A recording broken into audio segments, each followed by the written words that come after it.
Well, I was trying to test all these Commodore 64 cartridges. Now we have a problem. The Commodore 64 works, but I went through a period where like 6 cartridges in a row didn't work. I was like, that is weird. I cleaned them, still didn't work. So then I'm like, I have all these cartridges here I know are good. Fast load. Nothing. Still not present. So then I have decided to get out my I have diagnostic cartridge. I have a Ned the Dead cartridge test. So I plugged those in.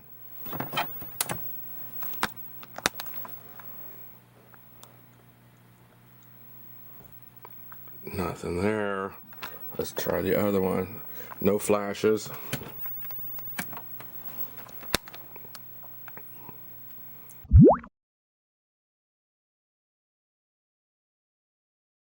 So nothing. So we can't use the dead test.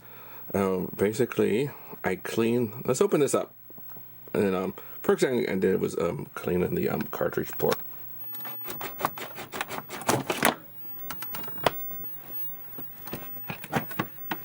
Open this up.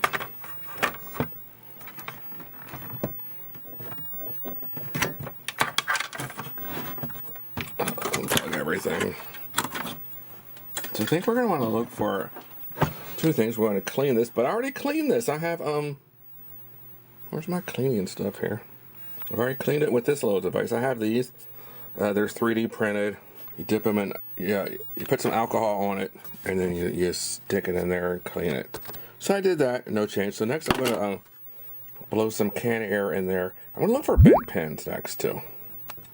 Got a little can air here. Some people could say to use contact cleaner. Like this is a really good contact cleaner, but I'm not going to use that yet. I'm going to look for bent pins.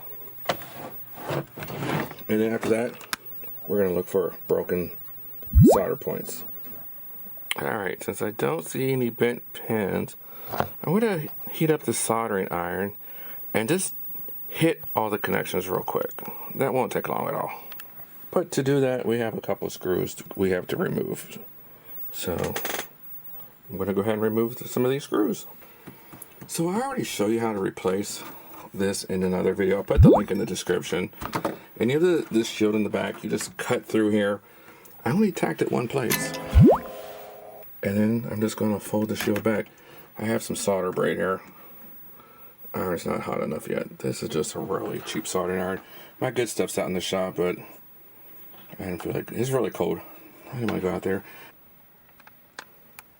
Some of these spots look like they can be kind of weak. So I'm just going to touch up every single one of these really quick. I don't have a tripod, but I'm just going to go ahead and do that. It should just take a minute or 2. Okay, the far row there is done. Now I'm going to do the row closest. You can see how much shinier the top is. So I think that took less than 60 seconds. So we're going to do this. And then we're going to flip it on the other side and check what the other side looks like. We're going to just get out the multimeter. I have my Fluke multimeter set here and check continuity. I think this might work. Bad news. That did not solve the problem. I think I saw some broken pins in the back. So I'm going to just remove that whole port. With this solder sucker, it really comes out. These things come off really fast. I'll just show you here. You can see how quick that goes. So there's no reason not just to remove it and check it. Took about 60 seconds. Look how cool that works. Alright, I'm going to go ahead and pry this out. Well, here we go again. I removed the port, and that was because I saw on this bottom row here,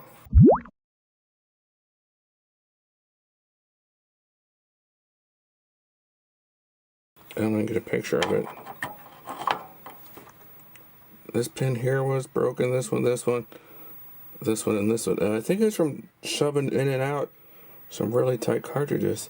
So if you look over here, you can see those aren't ground pins. Those are important pins. So I need to find a replacement port. Here was the newer replacement one. I'm looking at these pins. They're so flimsy compared to the new old stock. That is much heavier duty gauge wire here. So I'm going to clean these up, clean the insides. You can tell it's dirty. Check continuity.